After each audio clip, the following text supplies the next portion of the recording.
วัสดีครับคลิปนี้มาล้างตะกันเครื่องชงกาแฟ Nescafe Dolce Gusto กันนะครับตัวนี้อาการก็คือจะมีไฟสีส้มนะครับเกิดขึ้นตรงนี้นะครับบริเวณที่เป็นไฟเตือนตะกันถ้ามีไฟสีส้มแบบนี้ก็แสดงว่าถึงเวลาล้างตะกันนะครับผมลองล้างด้วยน้ำเปล่าแล้วไม่ออกก็เสียน้ำเปล่าประมาณ3แท้งด้านหลังนี่นะครับไปเรื่อยๆตรงด้านหน้าก็ต้องลองแล้วไปเทนะครับก็ยังเหมือนเดิมคราวนี้ก็เลยจะใช้น้ำยานะครับเราหมุนมาให้ไฟกระพริบที่ตรงนี้พร้อมทั้งเราก็จะต้องใส่น้ำยาตัวนี้เข้าไปด้านหลังนะครับตัวนี้เป็น SG Coffee Machine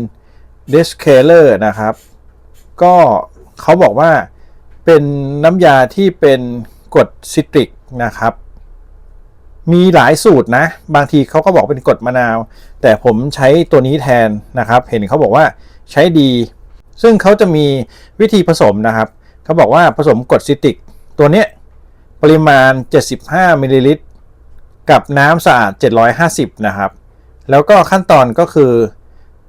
ใส่เข้าไปในแท้งด้านหลังทิ้งไว้10นาทีนะครับแล้วหลังจากนั้นก็เปิดให้เครื่องทำงานไปจนน้ำลดลงครึ่งหนึ่งแล้วก็ทิ้งไว้10นาทีแล้วก็เปิดเครื่องอีกทีจนน้ำหมดแท้งนะครับหลังจากนั้นก็ล้างด้วยน้ำสะอาด3ครั้งเติมน้ำสะอาดลงไปในถังนะครับรอจนไฟหายก็ประมาณนี้วิธีการใช้งานเดี๋ยวลองมาดูกันเลยครับว่าจะได้ผลกว่าน้ำเปล่าหรือเปล่าผมลองน้ำเปล่าแล้วก็นานมากจนหมดเวลาที่เขาให้ล้างนะครับก็ยังไม่หายแบบนี้เห็นบางคนใช้น้ำเปล่าล้างแล้วหายนะแต่ผมไม่หายก็เลยซื้อน้ำยาตัวนี้มาน้ำยาตัวนี้ขายออนไลน์นะครับผมจะใส่ลิงก์ไว้ให้ใต้คลิปนะราคา195 บาทนะครับคิดว่าเอามาล้างน่าจะใช้ไม่หมดแน่ๆเพราะว่าน้ำยาตัวเนี้ยปริมาณ500 ml นะครับเราจะใช้ครั้งแรกเนี่ย75 ml เท่านั้นเองนะครับตามคู่มือก็เขาให้ใส่กรดซิตริกลงไป75 ml นะครับ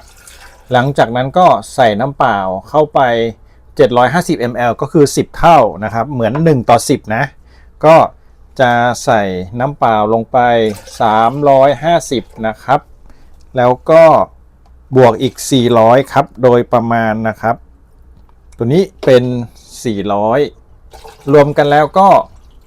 750 ml นะครับโอเคตอนนี้ก็พร้อมนะครับเขาบอกว่าทิ้งเอาไว้10นาทีนะครับส่วนบริเวณถาดแคปซูลให้คุณใส่ตัวรองน้ำที่เป็นถาดแคปซูลแถมมานะครับเขาจะเป็นกลวยด้านใน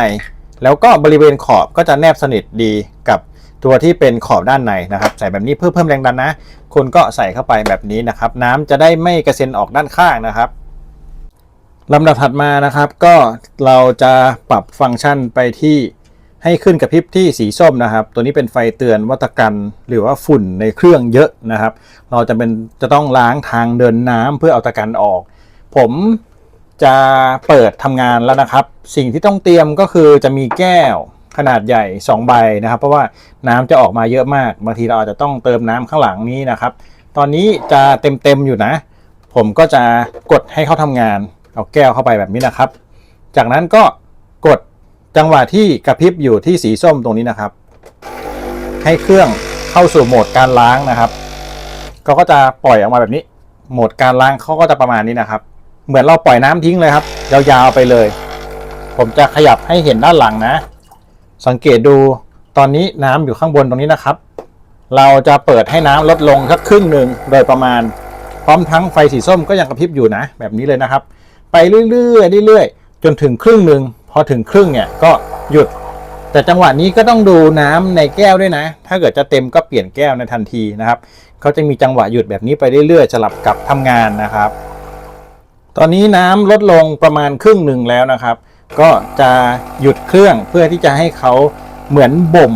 กรดซิตริกเพื่อที่จะกัดตะกันนะครับก็จะหยุดประมาณนี้ก่อนนะครับ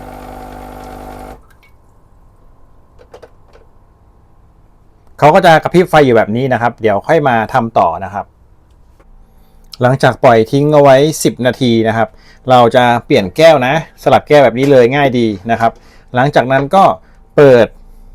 จนสุดนะครับเปิดให้น้ำด้านหลังที่เป็นกรดซิตริกเนี่ยหมดเลยนะครับแล้วค่อยเติมน้ำเปล่าลงไป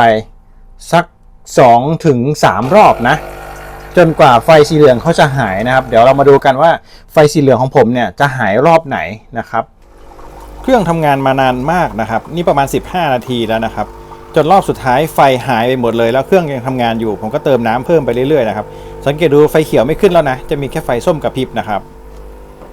เราก็ไปเรื่อยๆครับลุ้นเอาว่าเขาจะเป็นยังไงโอเคเสร็จแล้วครับใช้เวลาประมาณ20 นาทีนะครับรวมๆนะโดยใช้น้ำขวดละ 1.5 ลิตรขวดแบบนี้เลยนะครับทั้งหมดประมาณนะครับประมาณ4 ขวดราวๆ6 ลิตรกว่าๆนะครับจนตอนเนี้ยถือว่าโอเคเลยกลับมาเป็นไฟสีเขียวเหมือนเดิมไฟที่เป็นไฟตะการหายนะครับเข้าใจว่าเขาคงเป็นรอบนะซึ่งเหมือนกับถูกกำหนดมาว่าใช้ไปถึงระยะหนึ่งแล้วเขาจะสมมุติเหตุการณ์ว่าตะกันขึ้นแล้วถึงเวลาให้คุณล้างตะกันแล้วคุณก็มาเปิดต้มน้ำร้อนทั้งหมดประมาณ6 ลิตรนะครับคร่าวๆนะแล้วถึงเวลาต้มผ่านไป20 นาทีเขาก็กลับเป็นการรีเซ็ตนะครับเข้าใจว่าคงไม่มีระบบดีเทคหรอกว่าตะกันมาเมื่อไหร่แต่เป็นการกำหนดระยะเวลาใช้เท่านี้แก้วหรือเท่านี้วันประมาณนี้นะครับ